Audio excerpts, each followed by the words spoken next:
my name is Chelsea Mapes. My pronouns are she, her, and I'm a white cisgendered woman, queer, neurodivergent, able-bodied, lower middle class. My favorite color is pink. I love to talk, as evidenced by my struggle. And I'm going to be talking with you a little bit about trauma-informed care. And yeah, cool. I wear a lot of hats. So I'm also on, you might have seen me, I'm also on the DEI committee of the GLR, and I'm also on the AMTA committee. Talk to me about it. Yeah, because I want to talk to you about it. Because we need, I also want to see the thing burn down. And I want to help you help me find a way to burn it down. Yeah, so I can use my power and privilege to do those things. Anyways, CMTE code. I'll leave a little bit of space for that, just in case you need it.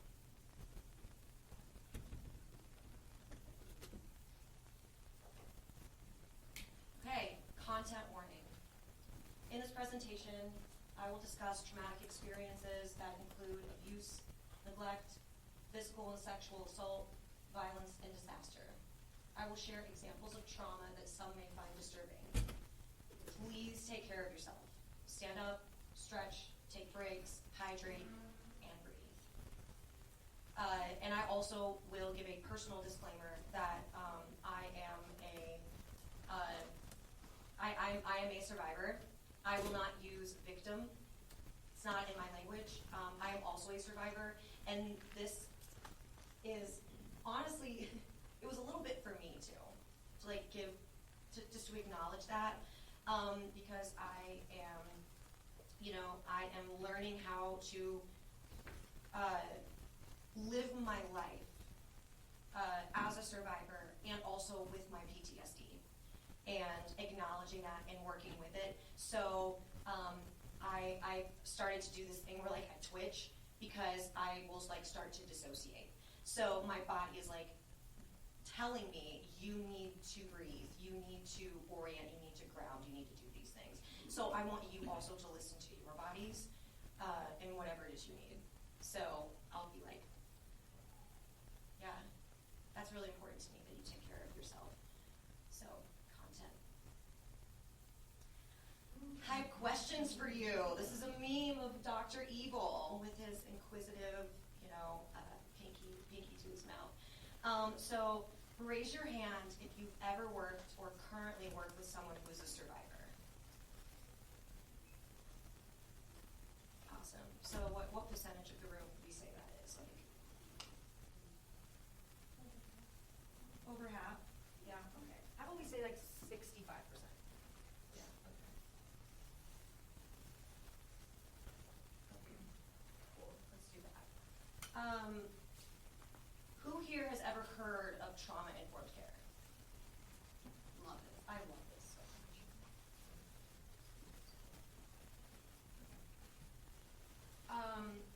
Does anyone here have a trauma-informed framework that's being implemented at your place of employment or the place where you teach? Anything like that?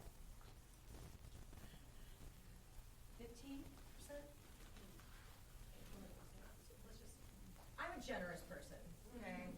I'm a giver. It's my love language. Thank you.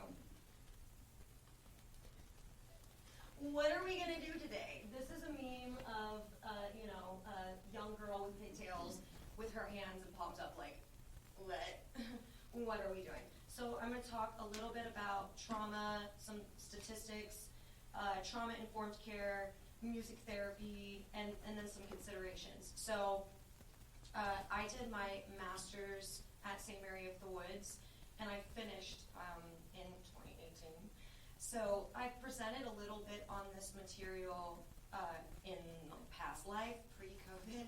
I was literally in Schaumburg, Illinois, presenting about this, and then we quarantined a week later, so talk about trauma, right? So I also will share a little bit about the purpose for why I wanted to study what I studied, and my methodology I am more than happy to share my thesis with you. All 156 pages. Just email me, and I will. Yeah, I have to like focus myself because I will literally keep us here till noon talking about this. Sorry. Okay, so my thesis. This was my question. What is the understanding of trauma-informed care in the field of music therapy? And I have not a lot of people have a hypothesis, but I'd be like that. I'm like, well, I think that less than 30% of music therapists are trauma-informed. And and also granted, this was my hypothesis in like 2017, and I think it's changed a little bit, and I'm so happy about that. So if you see something today that you're like, oh yeah, well, you know, I actually read this study, or I helped conduct this study, or I read this book that's actually more current, please share it with me, because that's why I wanted to do this, was that so we could have the opportunity to all like be together and say, hey, this is updated, people know about this, people are talking about this now. Because when I did my research, we weren't talking about it yet. Yeah, and this book had not come out yet. Yeah, so this is a great place to supplement what I'm going to talk about today. So there's a lot of research in the health profession, like regarding the clinical benefits of trauma-informed care and developments in creating trauma-informed frameworks and guidelines. And there really wasn't a lot whenever I started my research. The therapeutic benefits of trauma-informed care are vast and beneficial for the survivor. So I was like,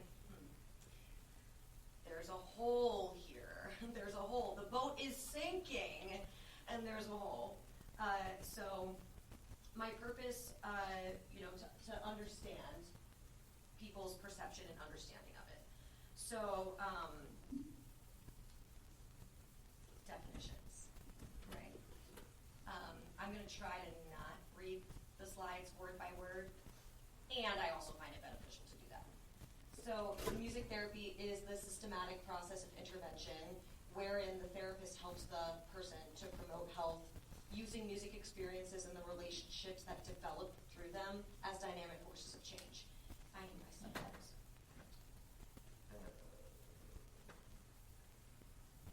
Help! Help me! Oh no! Oh no!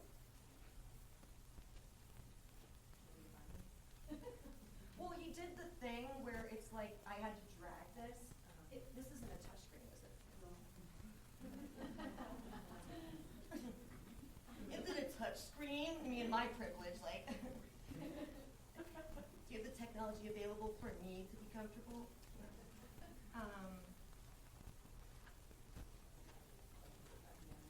Yeah, that would be great. Need to practice what for each. Prioritize.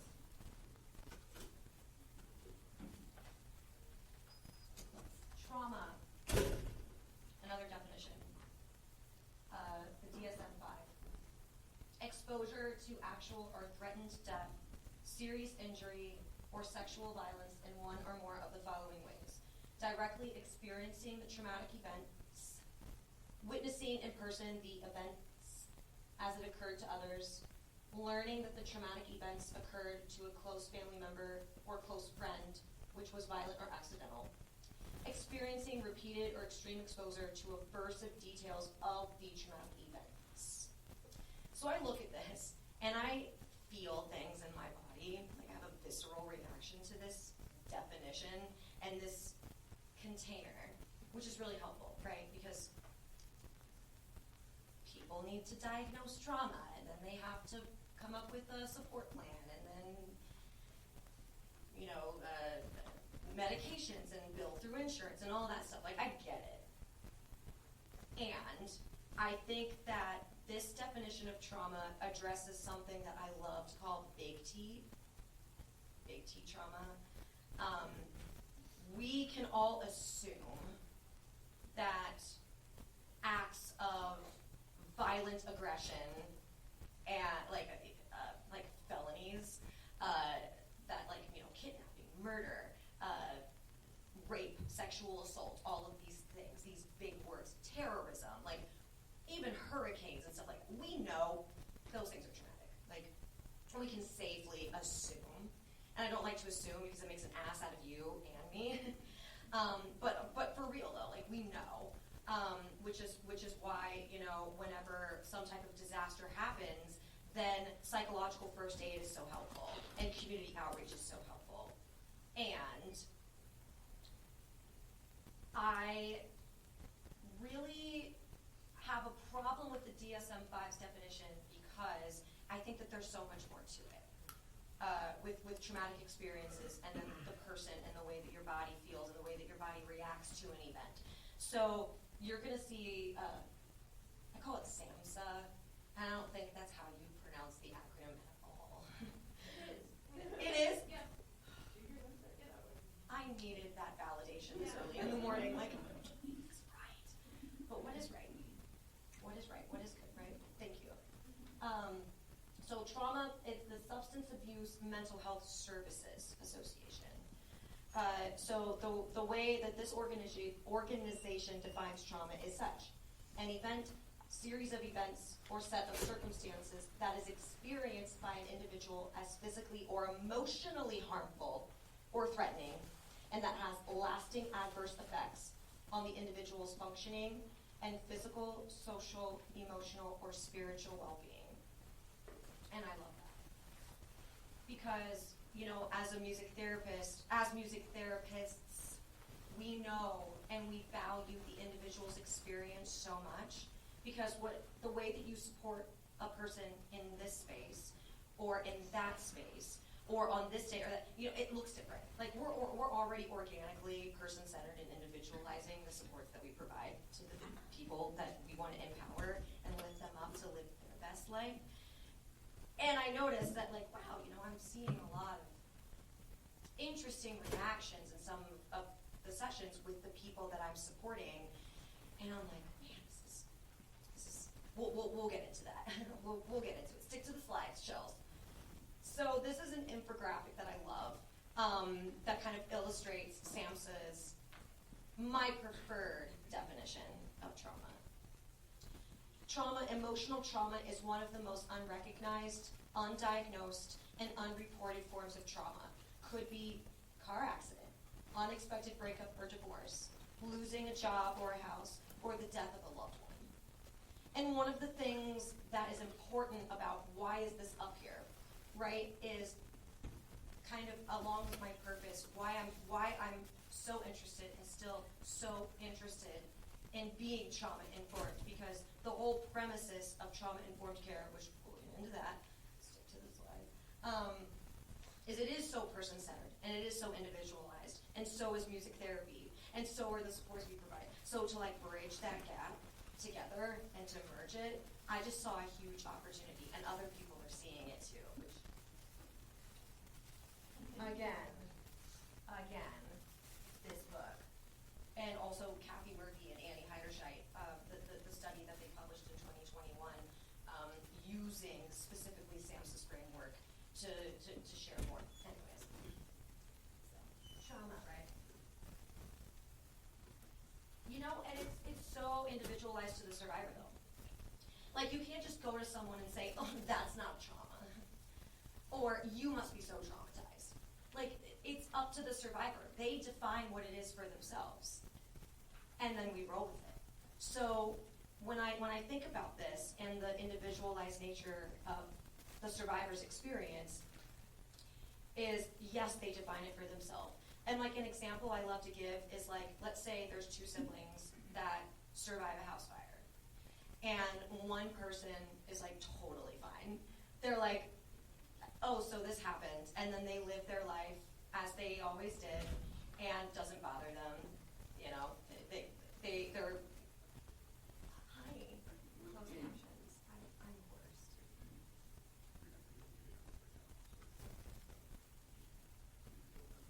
Okay, and I will make accommodations as I go. Sorry. The house fire, right?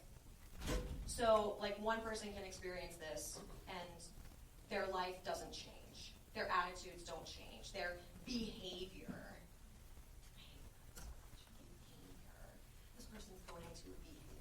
are you talking about? Like, are they upset? Like, are they yelling? Are they, what is it? So, anyways, their behavior can change. And then their sibling, who experienced the same event, literally like dissociates, or maybe they are expressing intense emotions, or because they were in the same situation, right? But they are so affected by it that like they hear a lighter click and they're like done. Like I'm out of my body, or my body is feeling this type of way and I don't understand it yet, but I'm just not myself. So that activation could happen. So again, like the individualized nature of all this, and not telling someone like, oh, this is traumatic to you or it's not. No, it's up to them. It's up to them. So yeah, they might have experienced a divorce that rocked their shit so hard that they are just not who they were before the event happened. Yeah. And there's a lot of symptoms of trauma, which I also can share with you, that I think is really compelling stuff. More definitions. Everyone good? Yeah. It's early. Thank you for being here. Can I make a suggestion on the caption front? Please. If anyone needs, webcaptioner.com is a space where you can go and it'll pull up captions automatically for you if you need them in this space or virtually. Webcaptions.com. Webcaptioner. Webcaptioner. Thank you so much.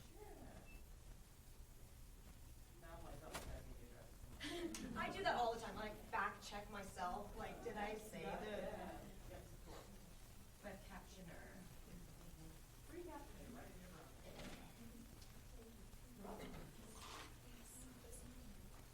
Trauma-informed care, yeah. Which 95% of us have heard about it and are somewhat familiar, at least. So what we have here is SAMHSA's kind of like foundations, I guess, because I don't want to call it a framework, right? Because it's really open to interpretation, and that's what some music therapists have been doing, like in this for the third time. I'm just gonna pull this up, just so that we see that and bring awareness to this book. Which, yes, What is the title of the book? trauma-informed music therapy. Trauma-informed music therapy. Okay. Theory and Practice, edited by Laura E. Beard and Jacqueline C. Burnell. Yes, I pre-ordered this. I'm like, I know that I did my thesis study and I spent like 2.5 years of intense study on this, and I still want this book. And also, Jasmine Edwards had she presented about a little bit about her work with cultural humility in the GLR Fall Symposium that we had.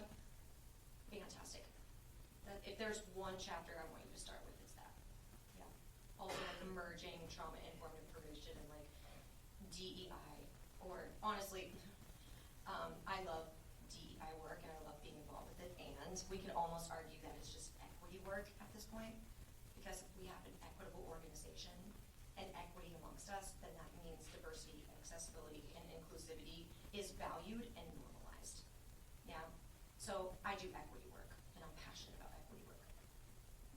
And trauma-informed care. So the principles, right? Safety, trustworthiness and transparency, peer support, collaboration and mutuality, empowerment, voice and choice, cultural, historical, and gender issues. So some of what music therapists have been doing is kind of merging the work that we're already doing, because you all are amazing people, and the supports that you provide are amazing.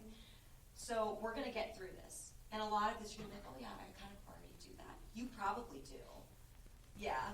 And the 4 R's: realizing, recognizing, responding, and resisting re-traumatization. It's very likely, and I also want to challenge, what does safety actually mean in your sessions? Yeah? Can you guarantee that? Because I don't think that we can. And to acknowledge that, and then to, I guess, and I have a word for it in a later slide, but like my rationale for this is because like whenever you go to the bathroom, you wash your hands when you're done, right? Yeah, at least I hope you do. Because COVID, talk about collective trauma with that. So I'm assuming that we're all washing our hands after we go to the bathroom. And I think that it would be helpful if trauma-informed care was one of those things that like we don't think about. We don't have to think about being trauma-informed, it's just there, right? And we're on the path to something great with this, and we're not there yet. And you're all here and we're talking about it. Okay? So yes, you are likely already establishing rapport and trustworthiness and transparency with the people that you support. And the 4 R's, realizing and recognizing. So we're going to talk a little bit more about that, realizing and like conceptualizing that. Like, what does it mean to realize trauma? Like, I know it exists, yeah. And how does it show up in your practice? Does it show up in your practice? I'm sure that it does. But the big thing about trauma-informed care is that trauma can be, and probably is, a part of everyone's history. Everybody. Because we were looking at those slides about emotional harm, right? So these are things that can typically happen to, or not typically, fact check myself, how are you speaking? That can happen to anybody, in any population, because here's another box that we're going to put people in. This population, like I work with autistic people, and I work with elderly. So even with the populations, we kind of like compartmentalize the supports that we provide, because trauma is not a population. We kind of clump it in with mental health and then like call it a day, because like, oh well, this person's receiving psychiatric care. They're obviously traumatized, or very likely that they are. But what about the folks the autistic people that I support, that are like 19 times more likely to be anyways, stick to the slides. Cool. Okay, yeah, let's take a quick break before we get into the statistics, right? Yeah, okay, cool. So if you need to take a break, take a quick break, stretch, or whatever, because this shit is not easy to hear and deal with, so.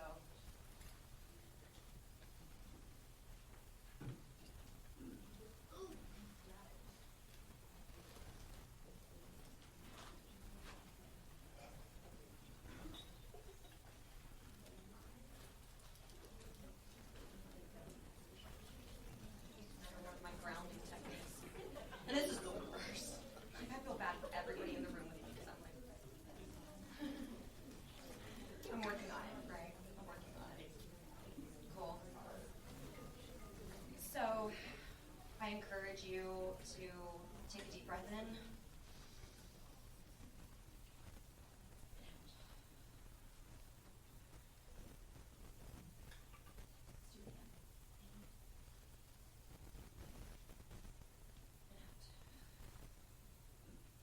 And however you are feeling right now is okay and welcome in this space.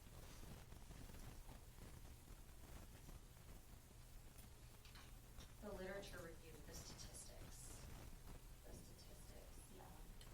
76% of adults have been exposed to a traumatic event. 30% of those people have been exposed to 4 or more events.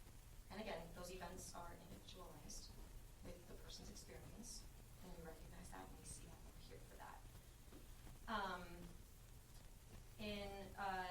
The CDC reported that, with trauma exposure by gender, which I also want to recognize that this is not taking into consideration the spectrum of gender and gender expression. And unfortunately, my trans colleagues and clients are disproportionately affected by sexual and physical violence. And the people who have identified as male or female, those are the percentage, 50% of women and 33% of men have experienced sexual or physical violence. And the incidence rate of violence and abuse is actually way higher than that, because this is just reported.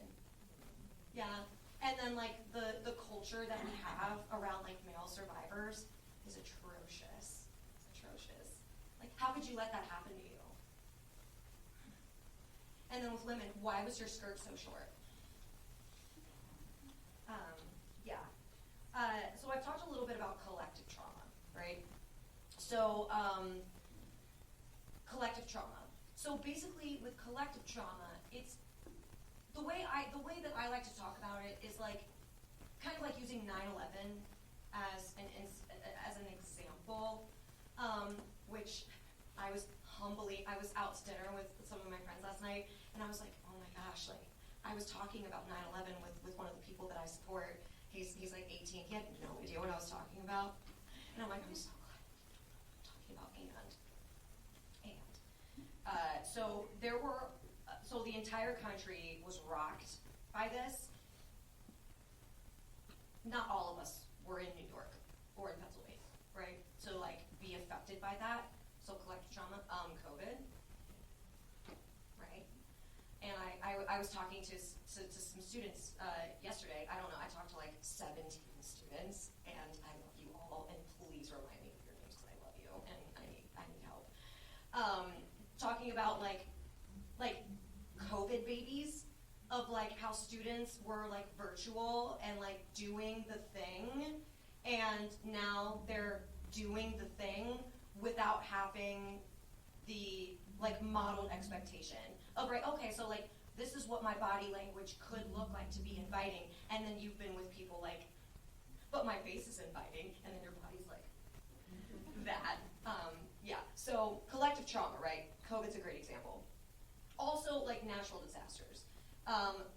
More than half of the families in the United States have been affected by a natural disaster. It's actually like 54%, which is another thing with that. More stuff. 20 people experience intimate partner violence every minute, which is, with the math, the way I equated it on my slide, 10 million survivors annually. 80% of women in prison and jails are survivors of sexual and physical abuse.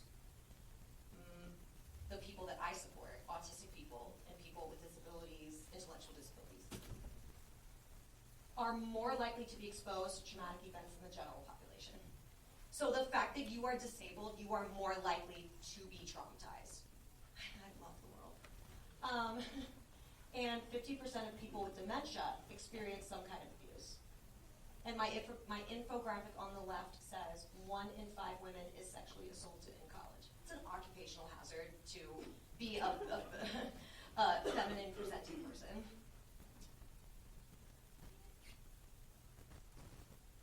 And again, so I want us to kind of, because I look at this and then I start to feel things, right? Especially with 50% of people with dementia experience some kind of abuse. And my mind immediately goes to, like, you know those videos of, like, nurses, like, being so aggressive to people, like, in residence, and, like, forcibly moving them and, like, plopping. Like, I think about that, and that's one example of a traumatic experience. Like, that's just one.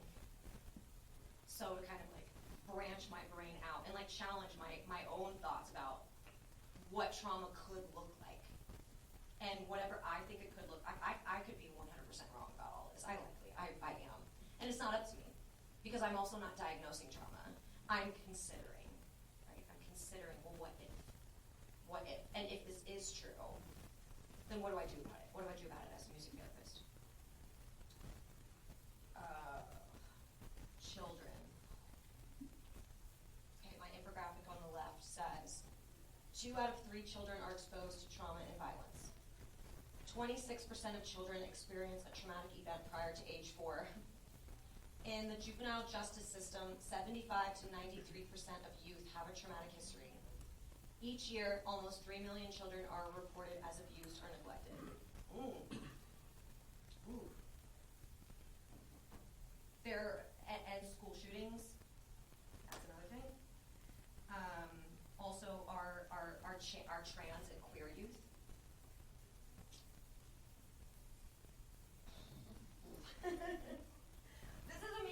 Chan being like, what? What?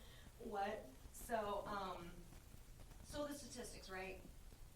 I mentioned big T, like big T, the things that we know, like that we know these things are traumatic.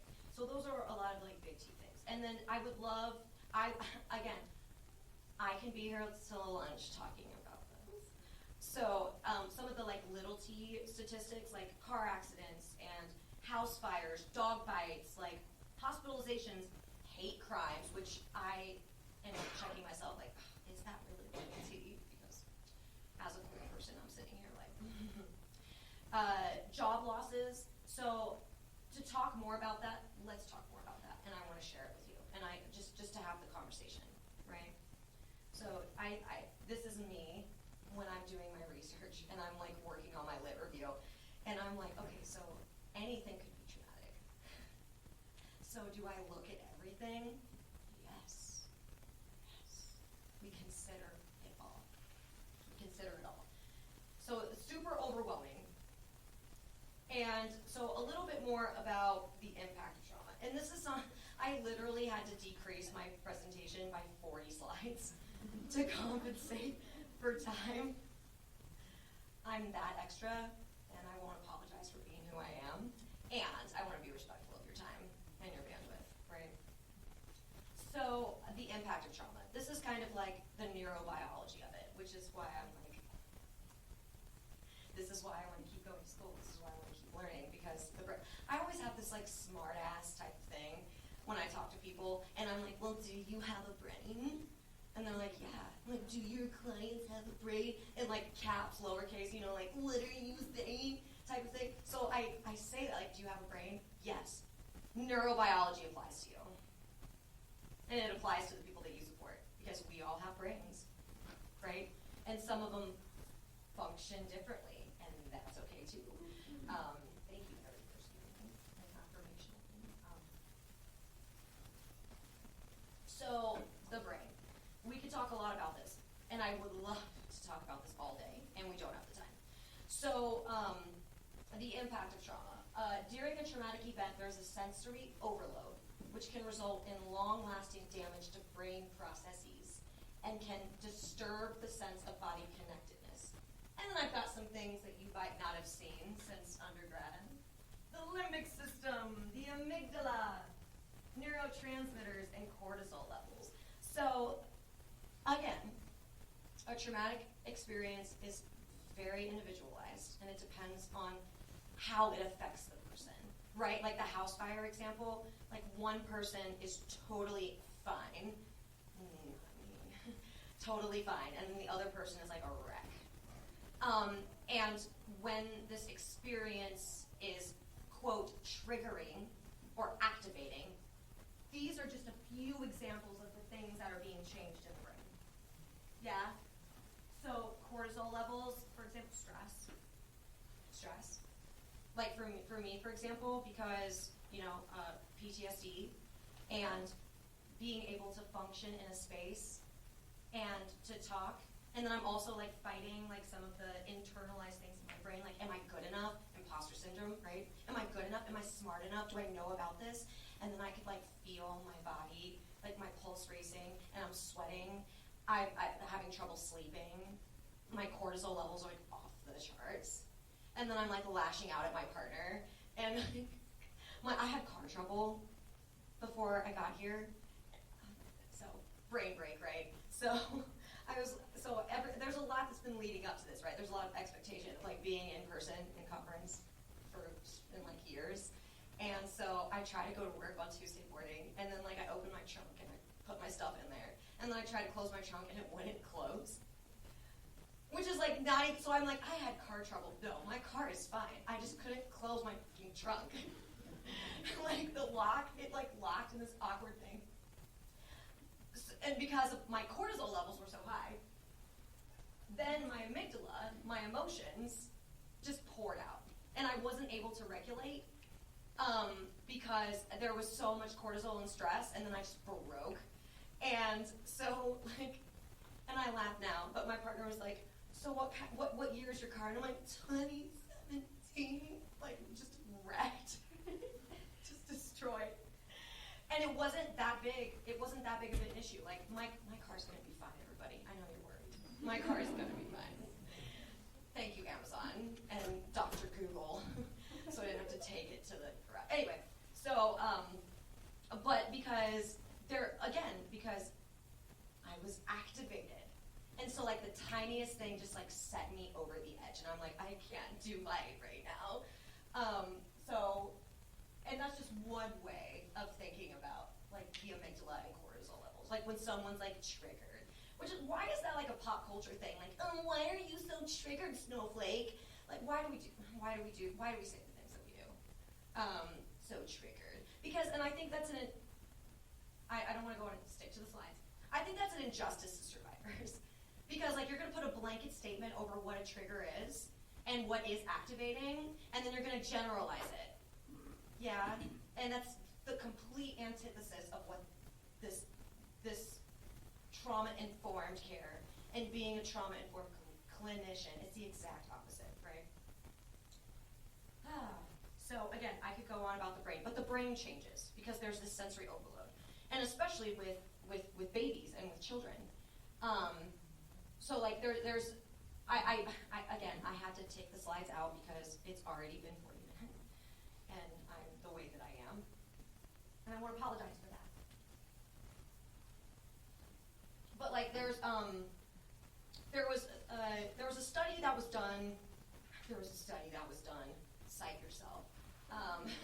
So basically, this guy, he goes to this orphanage over in like somewhere in Eastern Europe, right? So he goes into this orphanage, and there's like hundreds of babies, and it's completely quiet. It's completely silent, which is weird, right? Because babies cry for like 3 reasons. What are they? They're hungry. They're tired. Right. Babies cry, and they're communicating. There's like 3 major reasons why they cry. So these babies were crying to have their basic needs met, to communicate that, and they did not get what they needed. And so they just stopped crying. They just stopped crying. And then their brains are changed, and I'm like Jackie Chan, like, what do I do with this, right? The brain changes. And, like hormones have a lot to do with it, and especially as, me, like being a woman, I also like am acknowledging that my hormones are different, which is why I function better on 10 hours of sleep, which I did not get, honestly, because of my Airbnb neighbors being the way that they are. And I love that you're living your best life, and so, yes, I will always hype a bitch up, and, yeah, nobody was hyped at 3:30 this morning. So these are some of the symptoms, behaviors, trauma symptoms, right? And it's a lot of these things, right? I'm just going to leave that there. Some of the things that stand out to me are, mania, depression, fragmentation, anxiety, panic, exaggerated startle response. Ooh. Speaking of exaggerated startle response, so for those of you who aren't as familiar with neurobiology, we're talking about low brain, like we're talking about the brain stem, like the basic function of the brain stem, which is like fight, flight, freeze, feign, fawn, all the F's. And so basically that part of your brain is like when you see a bear, that's why you run. You're not like, oh, how cute. No, like a bear is running at you and you run. And then your brain goes back, like primal instincts, right? As opposed to the opposite of that, the front brain, my frontal cortex, my rationality, which is why I'm able to see like a $20 bill on the ground and I'm like, do I grab it? Do I not? Do I turn it in? Hey, is this yours? That's the completely different part of my brain, right? So, exaggerated startle response.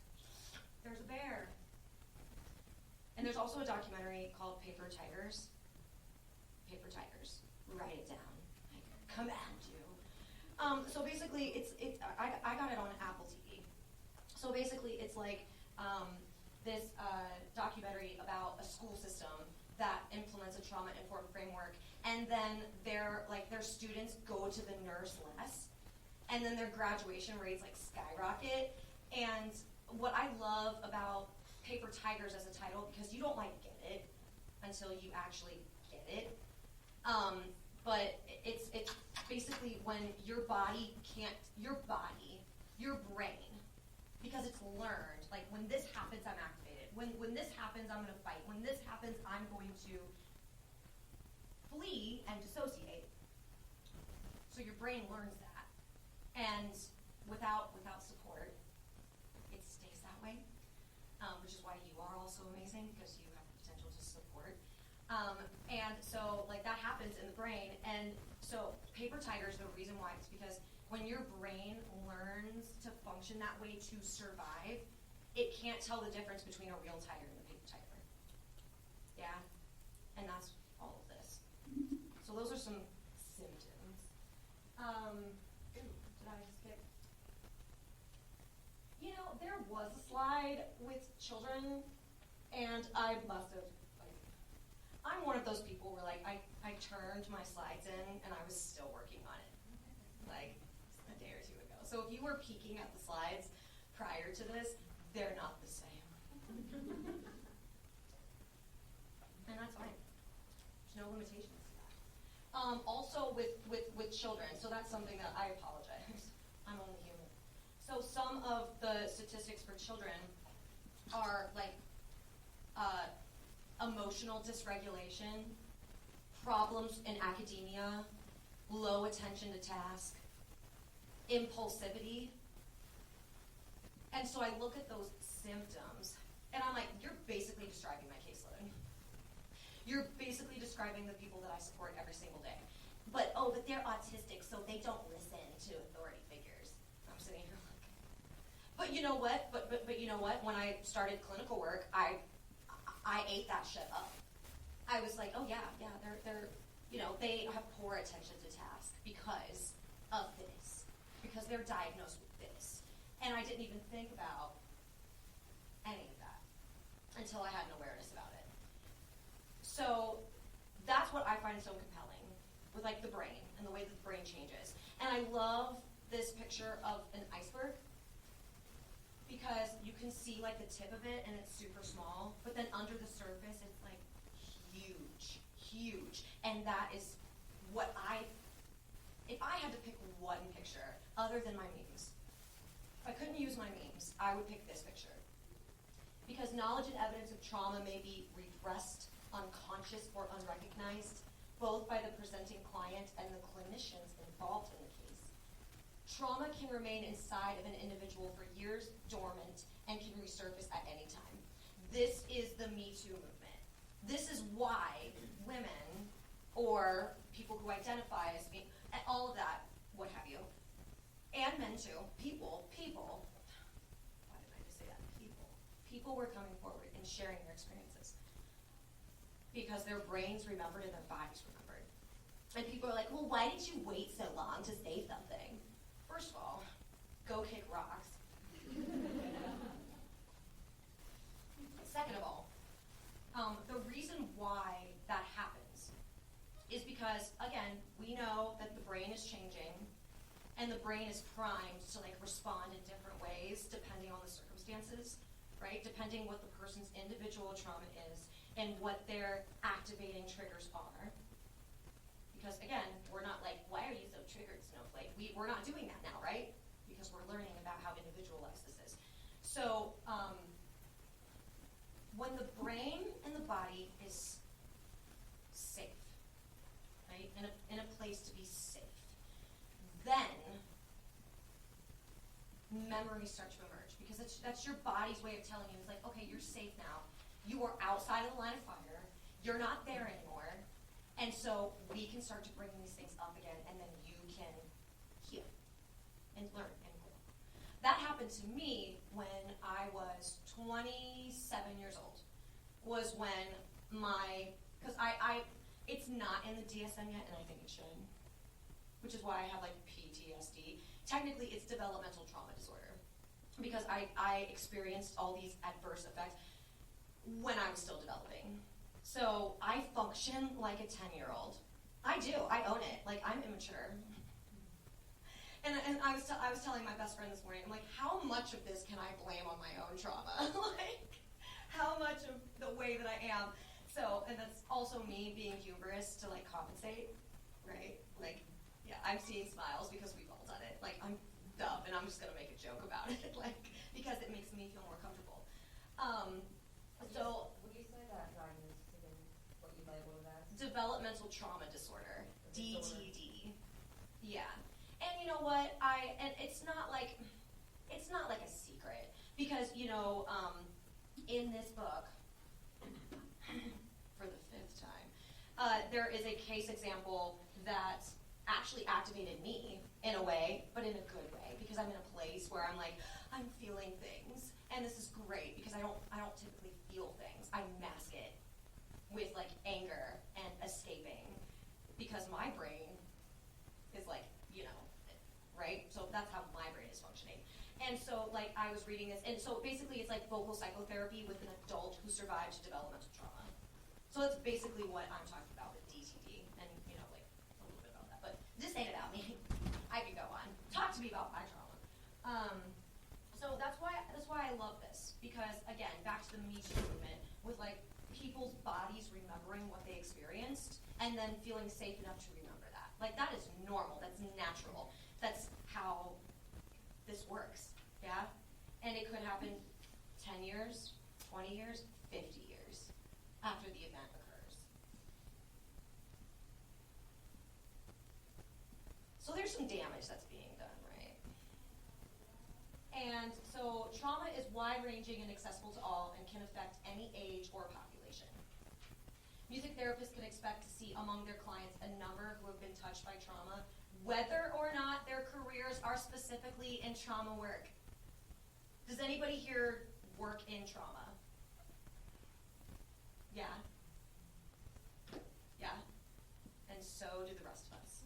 We all do. We all support survivors every day. A lot of us are survivors.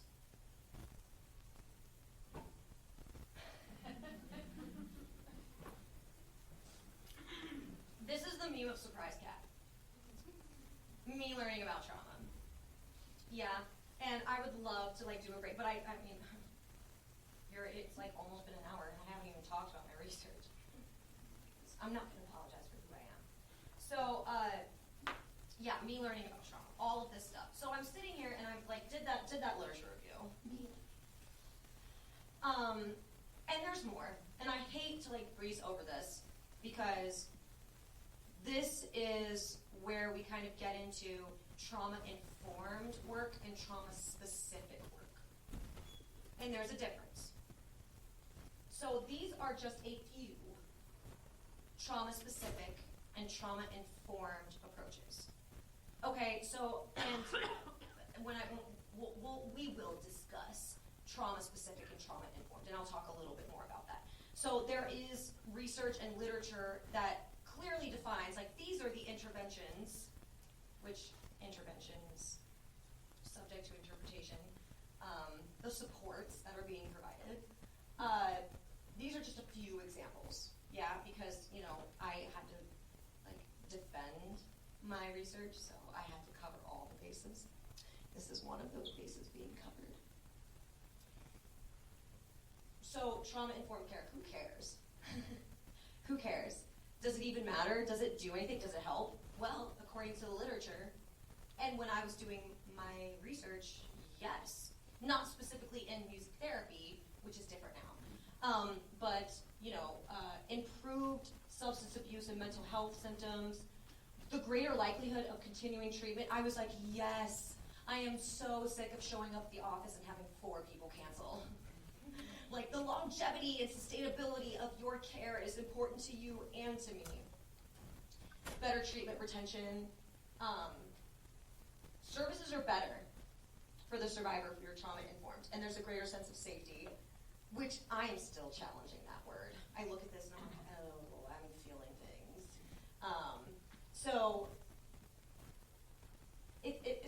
If services, if supports are better for the survivor, if you're trauma-informed, why are we not doing that? Like, I didn't know know shit about trauma-informed care when I was in my undergrad. We didn't even talk about it. Not at all. I didn't know what it was. The only reason why I was exposed to it was because I was supporting survivors. And I was supporting big T people. Like, I was supporting someone who, like, was in and out of foster care, and I was curious about what can I do to support her type of thing. That's the only reason why I was exposed to it, and I was already in, like, my 3rd year as a clinician. So I don't think we talk about this. It's getting better because there's a lot of colleges that have, like, a trauma-informed framework, and they're teaching about, you know, considerations, right? Because that's what I'm just asking you all to consider this. I'm not trying to police your work and tell you what to do because you know what's best. And you know your scope. I don't. I'm just asking you to consider it. Yeah? Especially based on all this stuff that I'm learning about, like, the statistics and, you know, what works. So if trauma-informed care is better for survivors, then what does that mean to me? Does it matter? I think it does. And so these are also a few, like, you know, you know what these things are, right? You know, analytic, psychodynamic, improv, and GIM. Yeah? A few interventions, a few supports that are trauma-specific. Trauma-specific. Like, these are, especially vocal psychotherapy, like with what I was talking about the adult that was processing developmental trauma. That was a trauma-specific type of thing. So, like, directly address, like, so we are treating the trauma, so we will do trauma-specific stuff, which is different than trauma-informed care, because you don't need to be providing trauma-specific services and supports to be trauma-informed. You can still stay within your scope and be informed, and have a safe environment, like safe, whatever that means. It depends on what's safe for the person, right? There's no blanket safety, like, oh, when I arrive to work, I do these things to make sure that my clients are safe. It's like, really? What does that look like? Like, does it work for everybody? No, and that's okay. That's why we're awesome and amazing and person-centered, and we're music therapists, and we're bosses, because we can do that, and you have the skills to do that, and more trauma. So I was so excited to make this slide, because this work, well, you know, obviously, Annette Whitehead Flow, absolutely amazing. So these are just a few of the trauma-informed frameworks that I have seen and studied, which I'm sure there's more, and if you know it, tell me about it, that are prominent. Music therapists implementing a trauma-informed framework. Who's doing those things? These people, right? And so, the trauma-informed music therapy approach in hospitals is in this book called Creative Interventions for Traumatized Children. Creative Interventions for Traumatized Children. And so it's kind of like a anthology, you know, like an edited, with different chapters of, like, different disciplines, like art therapy and, you know, medical supports and things like that. And Annette is all up in that. She's amazing. So, and then Heiderscheit and Murphy, I mentioned this study when we first started about how they used SAMHSA's, like, safety, you know, voice and choice, mutuality, transparency, and trustworthiness. And they, like, actually used SAMHSA's framework and then correlated it with the music supports that they were providing. Like, the ISO principle. My undergrad brain was like, ISO principle, entrainment. Like, safety, which, again, like, entrainment and, like, drumming, like, the sensory action of actually doing those things, it's like low brain, right? So if there's anything that you're taking away from this, it's like, you all can benefit from learning about neurobiology because it informs the decisions that you make when you're supporting people. Because, like, if somebody is, like, going back to those symptoms, like, if somebody is dysregulated, you know, impulsive, you know, maybe they're having a hard time articulating because they're activated. You all know this now because they're back here, right? They're like, there's a bear, run for your lives. Like, that's where they're at. I'm not going to ask them to do a lyric analysis. You know, and, like, I think that this is so helpful. I feel like it's so helpful because we can all learn so much wherever you're working, whatever population you're in, whatever facility you're in. We all can learn about. Again, I go back to, like, my smart ass thing. Like, we all have brains. We all do. So understanding that a little bit more. Yeah, so I stick to the slides. How many times do I have to tell myself that? Trauma-informed music therapy. And the resilience framework, for the 7th time in this book. There are frameworks that are being developed, right? So this is not a training on like how to be trauma-informed, because I ain't that great. I'm not. And I encourage you, if you want to be more trauma-informed, to read these things. If you want to provide trauma-specific supports, get more training. Get your trauma certificate. Do those things. I want to empower you to do those things, and let me know how I can help, and like give you more information, because I'm just like touching on these things, right? Brain break. Because I specifically put this slide in here because I knew that I'd be like going at it so hard. Like, listen to all this stuff, and everyone's like, is she for real? Yes, I am. I am for real. And this is how I am all the time. These are some books that I highly recommend. And I know that The Body Keeps the Score is a great book. Love you, Vanderkolk, and no. There's a little bit of if this is even a word, disempowerment as a music therapist reading that book. And it's also really hard to read because it's activating for me. So I don't recommend it to other people, because knowing the prevalence of trauma, right? And it's up to you, because you decide for yourself how you want to be more trauma-informed to benefit you and the people that you support and the supports that you provide. Yeah. Okay, Rose hands. Yes. Also, Oprah, yes. I didn't even put Oprah Winfrey. I just put Oprah because we all know, right? Like, we all know. Cool. So, trauma, right? Y'all good? Okay. Maybe good's not the right word. You still with me? So a little bit about like my research specifically, because I also want to like get through this so that we can talk about it and like share in the space together. So just a little bit about, you know, what I did.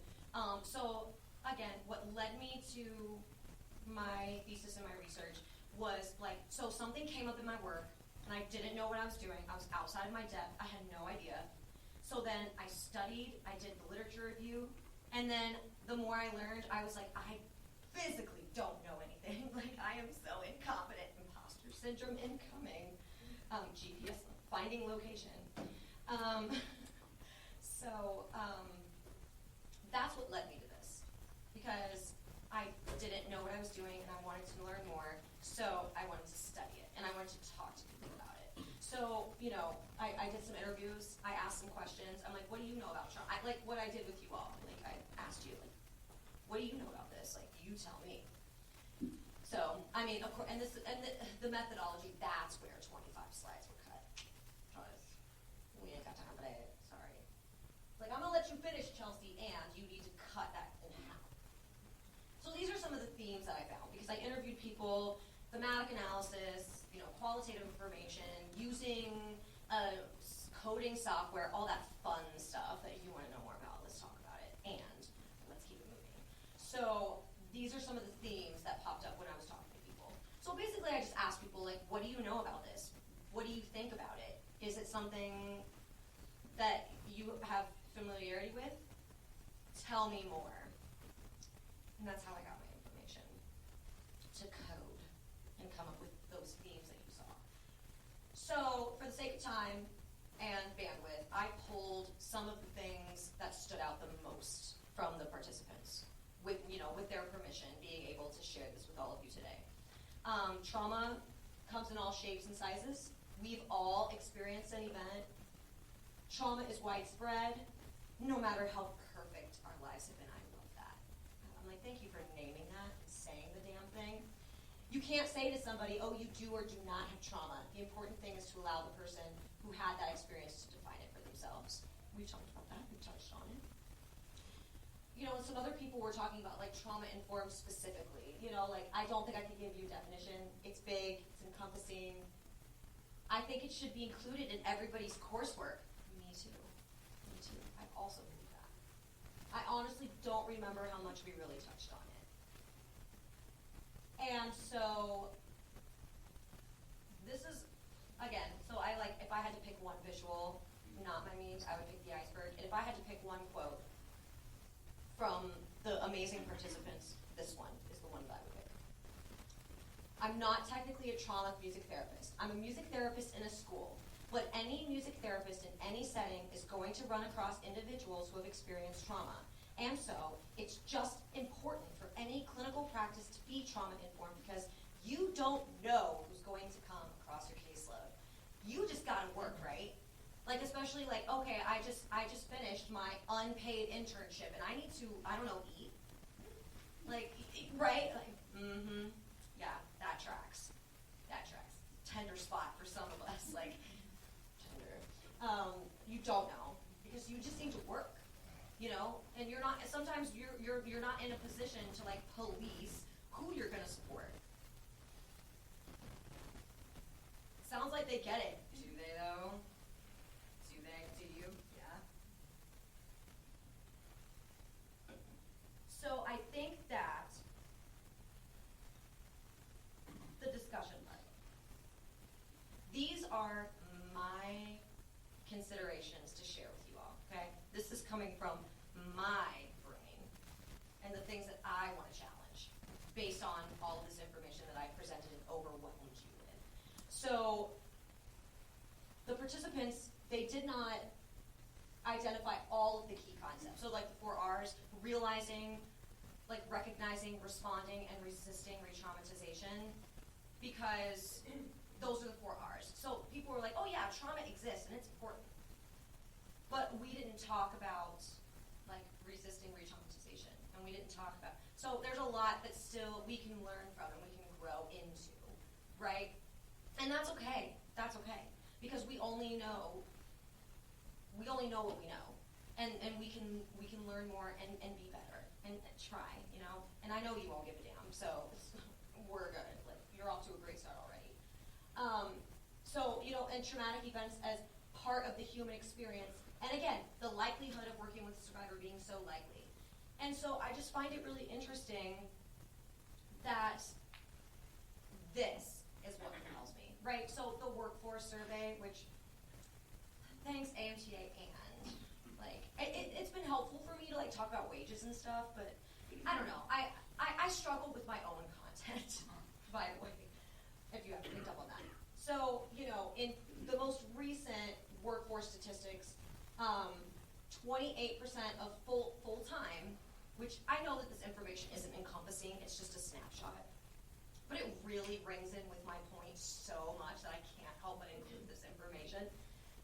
28% of full-time music therapists identified working with abused, sexually abused, and post-traumatic stress disorder. Big T, 28%, which is less than what you all reported, like who has worked with a survivor at some point, you know, so go you. And 0% of music therapists reported that they worked with survivors. And that's the bug up my ass about all this, because I think that's the trauma-informed versus trauma-specific thing that we were talking about. So what I think is happening is that music therapists who don't provide trauma-specific supports, like, you know, because, you know, again, going back to those slides, like, I'm an analytic music therapist, I'm providing vocal psychotherapy specifically to process trauma. I think that those people are the ones that are like, yes, I work with trauma as a population, right? Trauma, let's put it in a box and like even tie it up and put a pretty little bow on it too while we're at it. And I got a bug up my ass about that. And you know what? Because you were all looking at these statistics with me, like it's everywhere. And it can emerge at any time, like the iceberg, and I'm sitting here like turtling in my shell because I'm like, this can happen at any time. And I want to be prepared for that. Yeah? And if music therapists aren't acknowledging that they work in trauma, then as a profession, music therapists are missing a key element in being trauma-informed and ultimately creating a safe environment for a survivor that can lead to healing. So that's why I bring in the workforce statistics, because it's like, if we're not able to say, yes, I work with survivors. Yeah, I'm doing Medicaid waiver work. I support autistic people, and I support survivors. I might not know it, but you know it now. Yeah? So I also want you to, like, undergraduate stuff. Okay, so, sorry. Considerations. So with all these things in your mind, now that you know these things, I want you to be careful. Because it's like one of those things where, like, when you see it once, then you start to see it everywhere type of thing. And I've noticed that over the years when I talk about this stuff, then people are like really quick to be like, oh yeah, well, you know, my clients are traumatized, and I'm going to talk to their case manager type of thing. We also cannot diagnose this. It's not our job. And you know what? It really doesn't matter. It doesn't. It doesn't matter if your clients or the people that you support are diagnosed with trauma. It doesn't matter. Because with trauma-informed care, I kind of think about like universal trauma precautions. Did I spell that right? Okay. Remember what I said earlier about washing your hands after you pee? Universal trauma precautions. So like have an awareness and to be informed about it, because your scope. If you are not providing trauma-specific supports, if you do not have the training, love you, and you are not to be processing trauma with your clients. Because it's also not safe for you. Because of vicarious trauma, compassion fatigue, all of those things. So if you are not doing a trauma-specific service, love you, and you can still be trauma-informed, because if you are trauma-informed and you see something and you're like, I'm curious about that. Like Chelsea was talking about these behaviors, and I'm curious about that. Stay within your scope and have some boundaries, because you are all amazing people, and I know that you're so empathic and compassionate and caring, and you want to help so bad. And we gotta have boundaries and stay within our scope. So I encourage you to find someone who provides trauma-specific support, or if you yourself want to provide trauma-specific support, because there's not enough music therapists that are like doing the thing, and we need to do the thing. Find who that is to be able to refer to. Yeah? Because we want everyone to be safe. Yeah? Beware of diagnosing, because now that you're here, you're going to start seeing it everywhere. And we are not diagnosticians. We can't do that. It's not in our scope. Yeah? But be careful. And then just the stigma of trauma informed. I know that I'm talking about this, and the function of the music therapy profession in academia is rooted in behaviorism. I've got a bug up my ass about that one too. Another presentation, another time.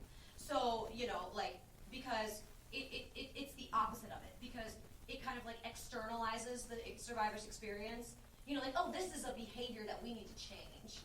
The fact that you're impulsive and you aren't following my directions, I need to change that and I need to fix it. Where with the trauma-informed framework, you're like, okay, I wonder why this is. This person is impulsive. Did something happen to them? Like what happened to you? Type of thing. And there's a quote or something like that, instead of like, you know, I don't know. But there is hope. Yeah, Star Trek. I forgot this guy's name and I literally had to Google it. I was like, who is this? Who is this guy? It's not Spock. Can't be. The hair doesn't track. So there is hope, right? So, going back to this, raise your hand if you have ever worked with a survivor. Everyone should be raising your hand. Well, and students, you know, you will. Yeah. So like that's like my bring it home point, which I'm like, yeah, you've all done this. You've all worked with survivors. You are all more trauma informed than you were whenever you got here. Questions? Sorry. We have 2 minutes. And that's okay.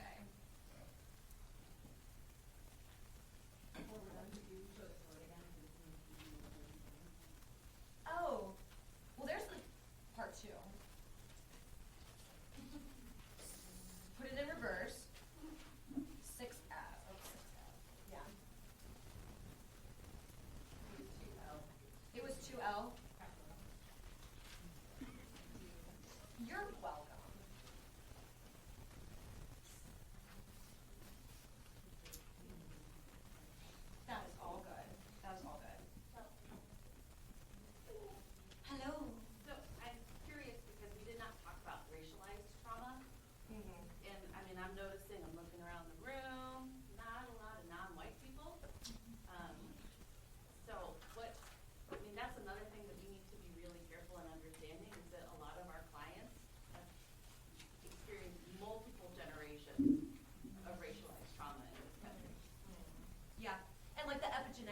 too. Like the epigenetics of trauma for our clients and our colleagues, people of color. And, you know, like, and the statistics are amazing. It needs to be explicitly named. Yeah, Yes. to name the damn thing, you know? And it needs to be named. Because the people that you support, that are a part of a, you know, and I blanket statement like marginalized communities, yeah, but the statistics are astronomical, yeah. So I also need to name that in my whiteness, that my focus, I think it was primarily for like white-centered statistics, absolutely. And to name that and to check that and explicitly name. Thank you, Dr. Thomas. Hi. Could you please explain again, for me to understand better, like which different intake interventions are appropriate or not, whether they're activated or not? So you can do it. That's a great question. So I think that even with, and I'm thinking about, everybody's got that textbook where it's like supportive, recreative, and re-educational methods. Yeah. So like when we're talking about the brain, and if the brain is or is not activated, then as a music therapist, we can provide supportive methods. Yeah, because that's really helpful. Like drumming, anything that's like sensory, like reality orientation. Because like I was talking about like dissociating earlier. If I'm dissociating, I can't do songwriting. I can't do lyric analysis. But I can do improv and something like tangible right now, grounding, orienting, entrainment, supportive. Yeah, so even if you're not providing a trauma-specific support, you can still be trauma-informed by noticing, okay, so this person may or may not be activated, I don't know, because it's not my job to decide or to define what someone's experience is, right? And you can still be supportive musically, because you are the experts in music therapy. Yeah? So, you know, so I call it like low grade, and there's also like top down and bottom up type of things about trauma, which I can be here all day. But like, you know, drumming, improvisation, those are just two examples of something that you can start with, my friend. Is that helpful at all? Okay. Anyone else? Hi. I know you talked for a little bit about like having specific trainings in trauma. Like, what are some of those trainings and where can you find those? I'm sorry, there were like grounds in my coffee. Oh. So I'm like, my palate's like, No. Enlighten. Enlighten CEU. Why didn't you know? So Enlighten. So Jen Secura was one of my thesis advisors. She's also for the 8th time in this book. So Jen Secura actually provides like CMTE training and certification for. She does a lot of like psychological first aid. You know, like responding to disasters and things like that. Psychological first aid is another thing to think about, which is not something I talked about, psychological first aid, because I think it gets a little dangerous, you know, in our scope. It could be dangerous. And so Enlighten CEU, any type of trauma-focused certificate, like trauma-focused CBMT or CBMT. I hate myself. Trauma-informed CBT, cognitive behavioral therapy. Those are all things you can do. Another resource would be if you could get access to any like job and family services websites. Because I own a food home for kids, and if you cannot move forward unless you have that training. So Absolutely. job and family services websites will have that access to training on trauma. Absolutely. Yeah. And I'm so glad that that's something that's like normalizing it, you know, and organizations and places of employment are at least talking about this. And my place of employment doesn't talk about this. What else? Hi, Tony. Hi. Do you want to make a distinction between what you can do at entry-level practice and what's advanced level practice when it comes to trauma care and trauma work? Absolutely. important piece. Yeah, because we've talked a little bit about being trauma informed versus being trauma specific, right? And now that you're trauma informed, you're gonna start seeing it everywhere, and then to like stay in your scope and maintain your boundaries. So that question about what can I do? What are some music therapy techniques and methods that I can implement? You know, the supportive techniques, right? So, you know, the supportive techniques. Like, you can do those things and stay within your scope and stay within your practice. Entry level, you all can do that. Even students, you can do this. You can be a supportive music therapist. When you want to consider recreative or re-educative methods, like songwriting, and like if you're literally in a session and like, let's talk about this, let's talk about what happened to you, that is dangerous if you are not trauma specific. And I would almost venture, and that's why I'm like, and that's a great question, Tony, which is why I bring up the recreative and re-educative methods, because you are music therapists and because you're amazing people and the supports you provide are so meaningful, people organically will open up to you because of the medium of music. So if you were to do a songwriting without like having that awareness in mind, somebody might open up to you. And I want them to open up. And if they do, you can be supportive, validation, verbal rephrasing, like, oh, well, I'm hearing you saying this to me. And then refer out to someone who is trauma specific. Yeah.